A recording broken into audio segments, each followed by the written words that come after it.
Hello farmers, welcome back to No Man's Land, just sitting in the backyard enjoying the lovely view of the pond. I can barely see it through that tree right there. Yeah, I need to get back to decorating on this map a little bit here and there. I need to get a path on down to the pond so I can really enjoy it. Some evenings after work, head on down and take a swim. What do we need to do today? Well, to finish off the April month, we need to get down to the grass field and get that cut. Get that picked up, put it into the bunker, compact it, and start fermenting it. But before we do that, I went ahead and checked on a few things.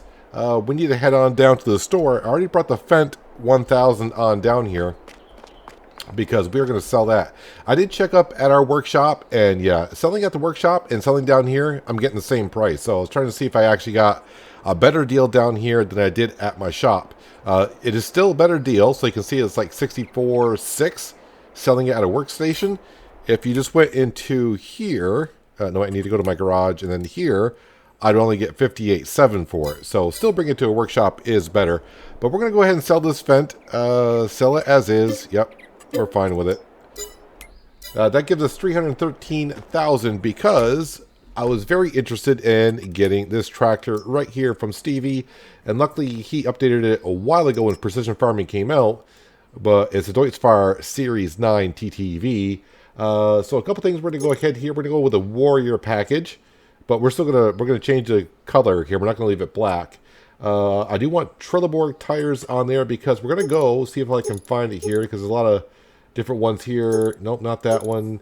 Where are they? Front and rear floats, USA style. Yes. Give me the big floaters on the front and back with the wheel weights on there. Engine setup, we're going to go with the 480. The Fendt was a 515, somewhere around there. So we're downsizing on the horsepower, which is fine. We didn't need that much horsepower yet anyways. But this was the big thing right here is we need the sensors for precision farming. So we got that. I'm actually going to switch the color back to the regular Deutz-Fahr colors. And I'm also going to do the rims also in Deutz-Fahr. I can change that later on. It might be too much green. We'll see how it goes. But I wanted just to say Warrior. So I'm paying $5,000 just so I can say Warrior on here, basically. And plus I can change the color of the rims.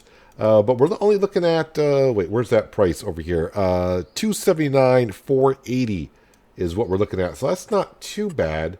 Let me come over here to the license plate. We want to get rid of that. No plate. Okay, there we go. Is that everything we need? So yeah, $15,000 for the crop sensor, about $1,500 for the different paint job, $15,000 for the bigger engine, $7,000 for the floating tires, and of course $5,000 because it can say Warrior on it. Let's go ahead and buy that. So this is our third tractor because we don't have a. I was thinking about getting a fourth one, and we still might later on, but I wanted to change out the Fendt for something a little bit beefier. This will be our new tractor that we plant with, although we just finished planting. But this will be the one that we go ahead and plant with in the near future. Well, I say near future, not until the fall. Well, this thing has got some get up and go to it. But look at those tires, man. Yeah, I wonder if you actually took this on lake if it would float. Okay, probably wouldn't. But just look at them. So the bigger tires, like I said, I think it was last episode, what they really meant for is when you're on the field, it distributes the weight a little bit better so it doesn't compact the soil as much. Not that it really matters here in Farming Simulator, but you know. And we're going to put this right to use. I'm actually going to use this to actually mow the grass today, cut the grass. I usually use the McCormick, but since it's a new tractor, we got to give it a go, give it a work in. And it'll be a lot better also, I would think, to compact the chaff into silage. Well, compact the chaff to 100%. Bigger tires on it should definitely help out. Bigger footprint, basically. And then we'll advance through the rest of the day because we got to sell our clothing. Our clothing is ready to go. We're just waiting for the price to peak. And we should probably get somewhere like $130,000 from selling the clothing today. So I have to see how that goes. As for the vineyard, yeah, it seems like a lot of people, yeah, I guess you've tried the vineyard as well, or maybe olive grove or whatever you've been doing on the orchard side of things. And yeah, a lot of you are not, I wouldn't say not liking it, but I just don't seem to be too thrilled about it. But we're going to do it here anyways. Like I said, I want to give everything a go because there's some people that, you know, may not have tried it yet or want to see how it works and how that whole thing comes along. So, yeah, we're going to go ahead and give that a go. Same thing with the olive grove. We'll get that to it eventually. I did double check on this, by the way. The Deutz-Fahr in the front has a PTO shaft, so we're all set there. Unlike the Fendt 1000, which had a 3-point link but no PTO shaft in the front. Let's go ahead and back up to... Nope, sorry, I want that one. I got to select that and then do that, and then we're good to go. Hook up to our Vicon mower set. Let's go ahead and fold this on down. This grass field does need some lime spread on it, so I'm kind of hoping spread some lime on the vineyard, which someone did say it's not really needed. But I don't know if you're doing it with precision farming or not as well, so I think we'll spray lime on the vineyard when we spread lime on this field also. I was going to say, did I turn on the front one? I did. Are all set to go. Now this tractor definitely has enough horsepower. I should not see any drop in the miles per hour when it comes to turning the corner and going up this slight little hill here.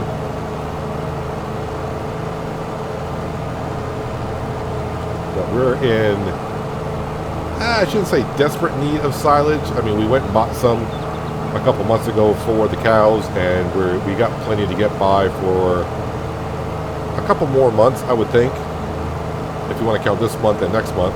But when June rolls around, I definitely would need it. So this is going to come in very handy. Got to make sure our TMR mixer is always full, because once we get a lot of cows, that TMR mixer is probably going to be going, I don't know if it's going to be non-stop, but I think from here on out, when it comes time to bring silage on down to the BGA, I'm not going to sell it all. Probably keep a little bit of it around to make sure that we got enough to feed the cows.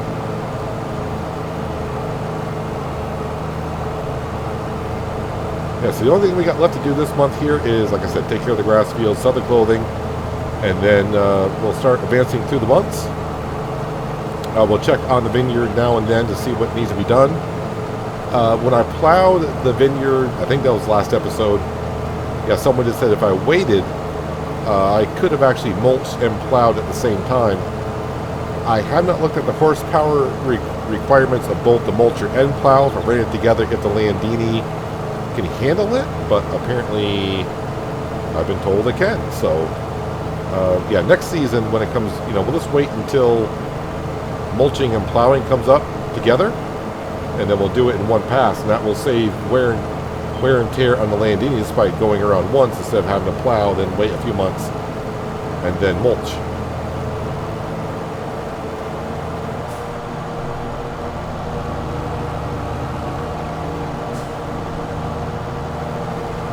So the Fendt was a very good tractor for us. We got that very early on, and that was a steal. I think we got that for under $200,000 at the time. I think it was like 60% off at one point. I think that was like year 3 even, very early on. It could even have been year number 2. And we used that tractor for a lot of things. It was time to switch it up and get ourselves a good old Deutz-Fahr.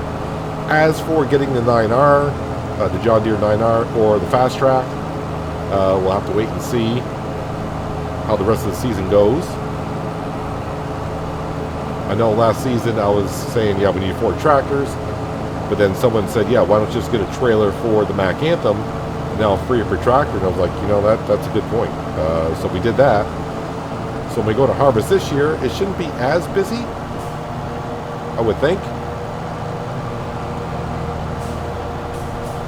So I could put something's got to be running the baler, then something's got to be plowing, and then the T6 could be picking up stones, and then the Mack Anthem would be doing the grain carting. So that all seems like it'll work out just fine. Okay, I kind of forgot. We do have 4 tractors. I don't count the Landini as a tractor yet, I guess. So that just sits up there over at the, we're going to call that the orchard farm, I guess, because I'll have the vineyard and the olive grove.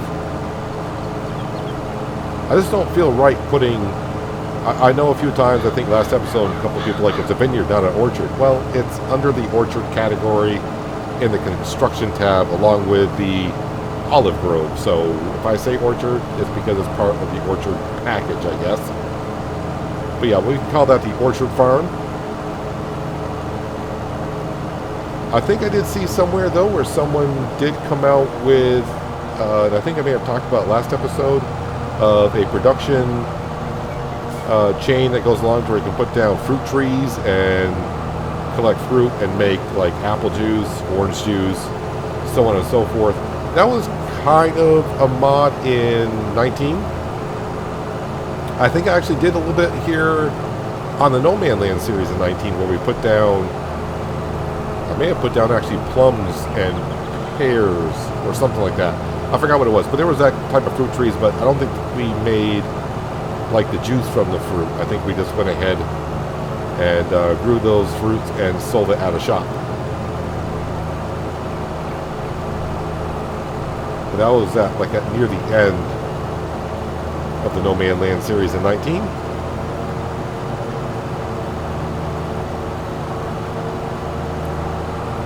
So I wonder if I'm going to get like 350,000 liters of grass again this time, because the yield is going down slowly because it needs some lime.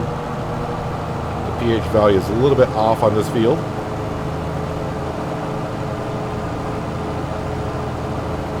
So I'll have to get some lime spread in this field in the next day or so.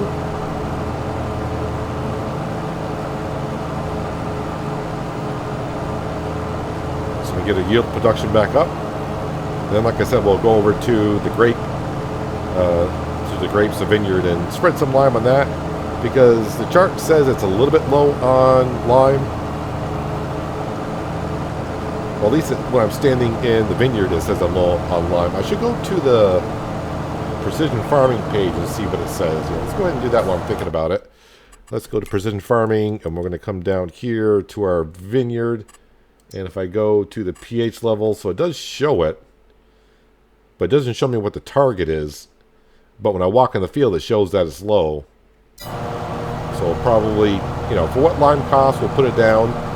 The way we'll know if it really takes effect is when I harvest the grapes this year. If the pH value goes down, then I would assume it has an effect on the yield. And I want to make sure our yield is as good as it can be.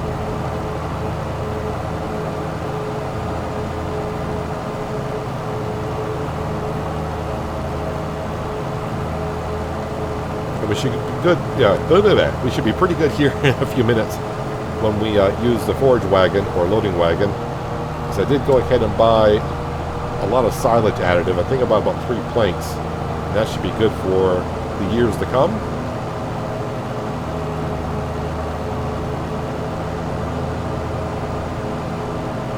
And in a couple seasons, we may not even have these mowers right here, because if we end up doing chaff with a forage harvester, I can always mow grass with that, and it would kind of save me a step, because the forager would cut the grass and shoot it into the back of a trailer, kind of like when we were doing the sugar beets.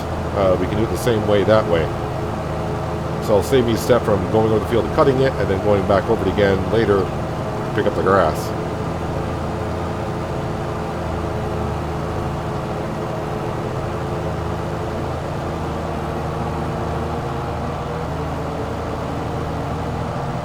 Just about done getting the grass cut. One more pass, and we'll go grab the forage wagon. Let's see if we get our 350,000 liters of grass into the bunker.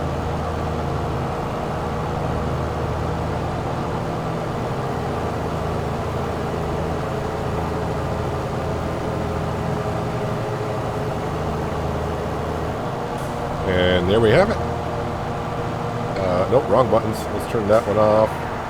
Raise it on up. Fold it on up. Turn that one off as well. What if I jump into the field now? Yeah, so pH value is getting kind of bad here, I think. The nitrogen level still says it's good, but since it doesn't know that it's currently grass, because this is considered harvested, I'm not sure if the nitrogen is going to be where it is, but I don't think we're going to be spreading nitrogen in this field at all, because the last time I came over here with the artificial fertilizer, the field wouldn't take anymore. And I'm like, oh, I just sprayed it with digestate, and I think we put it over the level that it needs to be. Let's go put our Vicon mowers away. We'll be using it hopefully 2 more times this year. And hopefully this time I won't sell all the silage in the fall. I'll keep it for the winter months. But I think I just got to distrain myself every time I go to sell silage to leave 50,000 liters in the bunker. And we should be good to go on that front. Oh, where is my forage wagon? I usually park it here.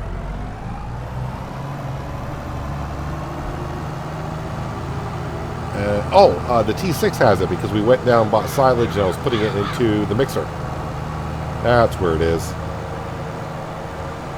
Thanks whoever just shouted out to me where it was. I heard you. I heard you. And there's our silage additive if I need any more. Although I do think the forage wagon's already at 100%. Did I get all the silage out of here? Yep, I did. And the T6 is kind of going to be staying over here to take care of the cows. Although it will be responsible still to pick up rocks, I think, if all my tractors are in use at the time. It's got enough horsepower to do that.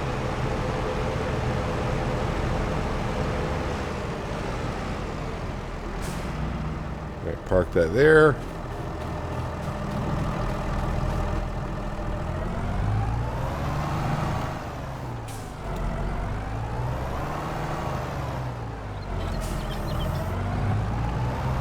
All right. Now, if you haven't seen me pick up the grass before with the silage additive, and you're wondering what that does, according to Farming Simulator, it gives us a 5% increase on whatever we pick up. And when we did the kind of a test in a way, because we used to get always, I think we used to always get like 220,000 liters of grass off this field. This was before precision farming came along. Then we got silage additive, and we went from 220 up to about 250. So it added quite a bit. And now with precision farming, we're getting up to 350,000 liters. So I'll be interested to see what we get this time, just because the lime on this field, like I said, is a little bit on the low side. So we may not get as much grass. Plus, I over-fertilized it as well. So that's not going to be helpful.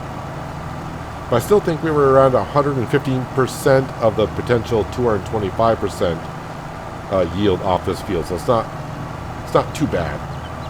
It's still going to be pretty darn good. But silage additive is rather cheap. And you put it on any forage equipment, like a forage wagon or forage harvester. And it doesn't really go through it that much. I'm still on my first pallet, and I think this is the 4th time I'm picking up grass with it. So a pallet lasts quite a while.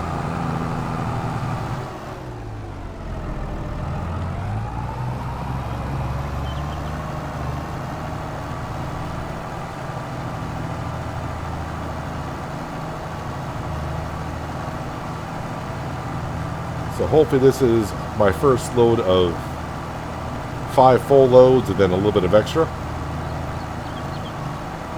I think this is a 52,000 liters at 50. No, it's 50,000. Our other trailer now is... no, that's right. We traded that one in.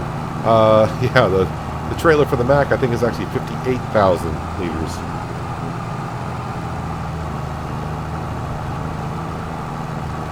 So there's potential for us in the next couple of seasons to have another... I'm thinking about putting a cornfield on the other side of this grass field, and we can cut the corn and make chaff out of it, and by then we'll have a forage harvester. And like I said, we can just go ahead and use a mower on the forage harvester and then spit it into a trailer like we were doing the sugar cane the past couple of seasons.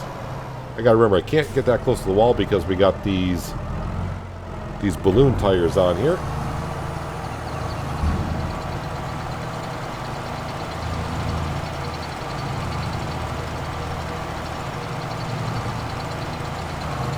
The one thing I do want to double check on, because I think our Fendt tractor was 16 tons.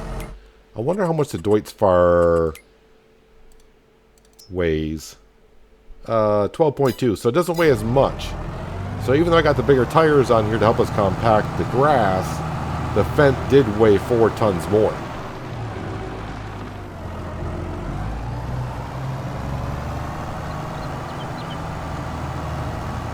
We'll see how good it does here in a little while. It's got some more grass picking up to do.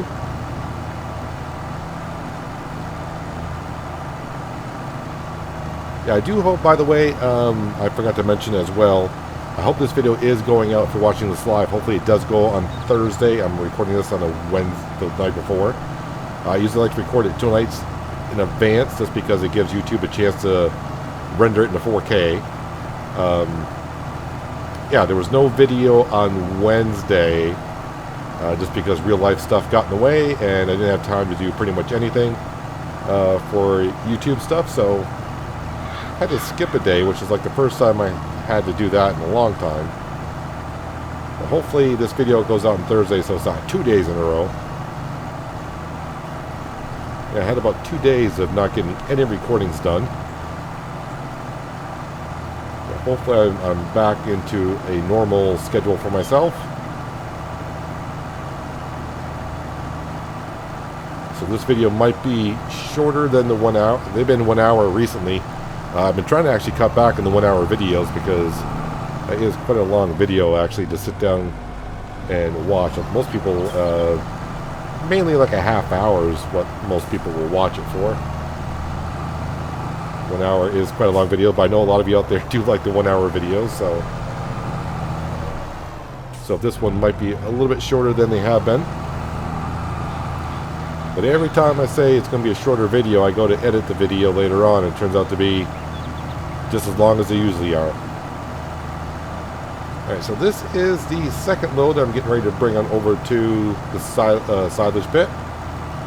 Like I said, hopefully I got about 4 more at least. So let me get some of this done. I'll bring it back when I'm just about done, and we'll get compacting this stuff. And then it'll be time to almost sell the clothing.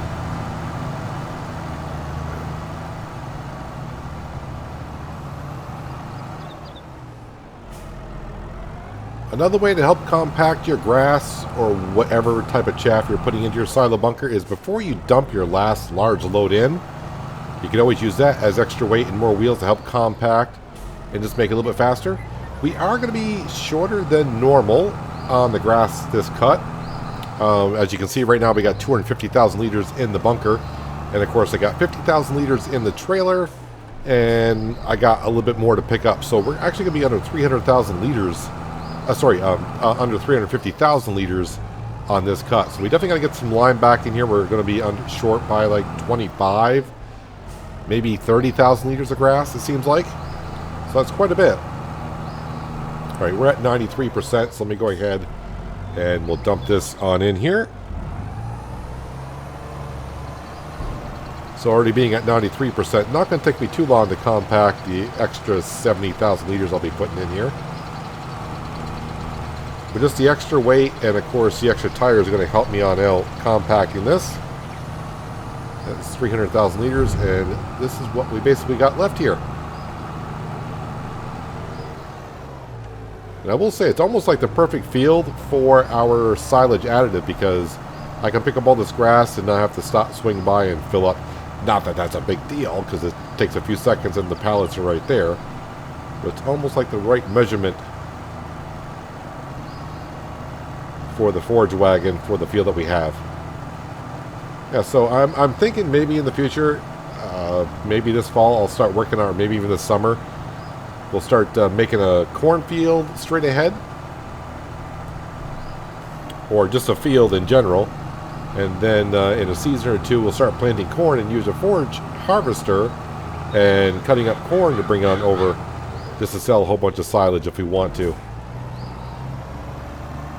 The thing about the farm now is we are making a good amount of money per season to where it's not a desperate need of money every year to be able to buy this, that, or the other thing.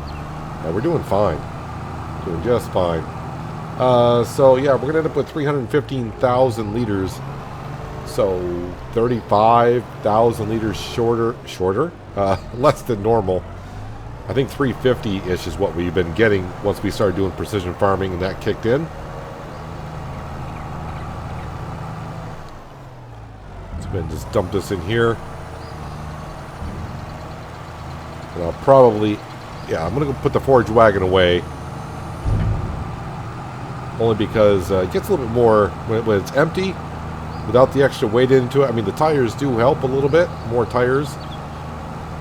But I think I'm just better off going back and forth with the Deutz-Fahr at this point. I mean, I am at 80% or whatever it was on getting it compacted.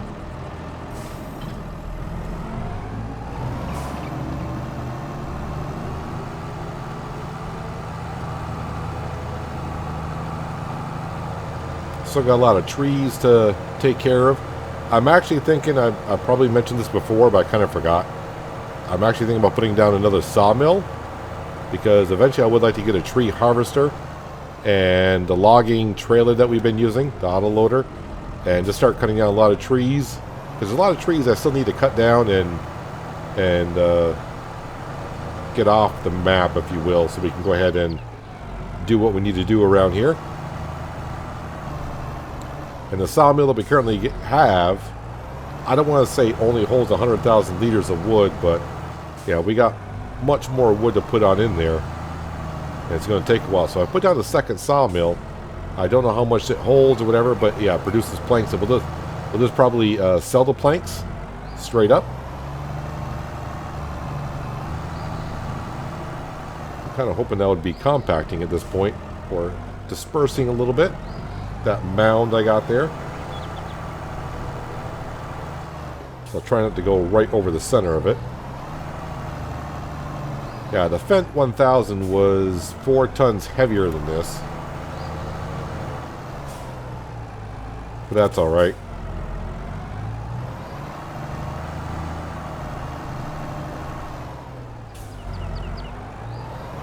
Spend some little time here compacting this up. And then our day is almost complete. I'll have to double check on the animals, but the other thing we still need to do is sell that clothing to get our money back up. Of course, a big chunk of change is going to come in late June, early July, when all the furniture gets sold. That'll be probably 200 to 250,000, depending on the price of furniture when we sell it and how much furniture we have. So here is a funny little piece of information for you. I just checked on it because I was kind of curious. I remember the Fendt was like 16.4 tons. This is 12.2 tons. The McCormick weighs more than this one does. So that's kind of interesting, by like half a ton. So that's kind of interesting. Now, it could be because I got the balloon tires on here, and it's the... Well, no, the weight's the weight. I'm just dispersing the weight even more evenly out, so I'm not sure how that's actually working on compacting. They say more tires helps and more weight helps. So I thought wider tires may help it more, but then again, the weight, I'm not sure. Either way, we're almost compacted anyways. But in the future, actually the McCormick is going to be better for this job now because it weighs a little bit more.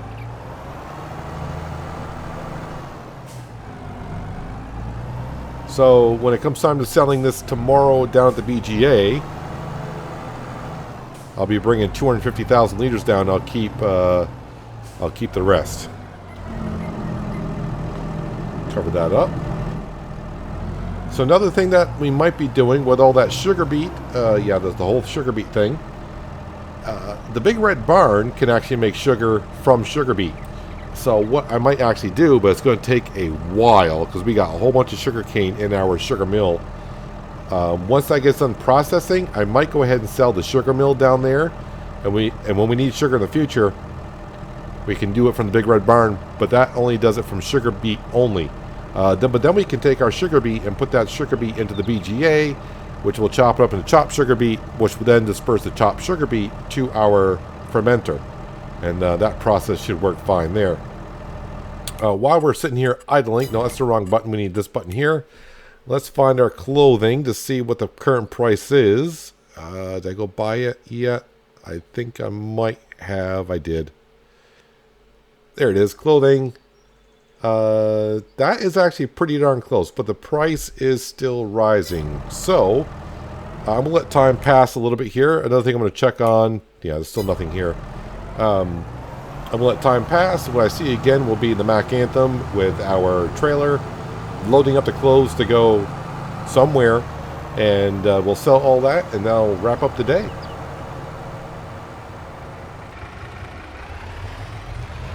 Been parked out here at So What for quite a while, just waiting for the price to be right. It's 6:30 in the evening. We got 12,000 liters of clothing going down to the supermarket, and they're buying it for $10,588 per 1,000. So, going to be a nice little chunk of change coming on in here. I did not check that while I was waiting. Still nothing in the store for sale. Kind of interesting to go a whole month with nothing at all in the store for sale. I guess it's April and all the farmers may be buying stuff up before I look at it. I don't know.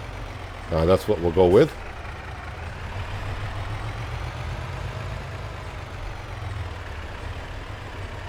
Alright, let's bring in what we can here. Oh, and plus we got the environmental score is going to help us out too. So $127,058 from the regular sale and $18,378 because our environmental score is so good, getting us up to just shy of $180,000 in the bank account. So that's a lot of money to play with. When we go to sell the furniture, like I said, in late June, early July, that's going to fund the purchase of the grape harvester. So that's where that money is. In the meantime, we do have other stuff to buy for the vineyard. We got to still buy the mulcher. The pruners we can wait until the fall. And probably the manure spreader, so we can fertilize the grapes. Because we're going to do it with the manure, I think. Another thing I thought about doing as well, as I started thinking about manure and our greenhouses, that's where the manure usually goes. Our strawberry greenhouse has been kind of sitting idle because we're not using strawberries fast enough. I probably should switch that over to sunflower and have the sunflower just ship right on down to the oil production building, and we can be making sunflower oil right from the greenhouse. So I might be doing that here next time if I can remember to do that. I'll just double check on the strawberries. We're using very little strawberries to make cakes, very little strawberries to make donuts. So it might be just wise to go ahead and switch it on over to sunflowers. But yeah, we are pretty much done here for April. The grass field needs lime. We're going to put lime down in the vineyard as well, because why not? Lime's not that expensive. Let's get the total up where it's suggested it should be.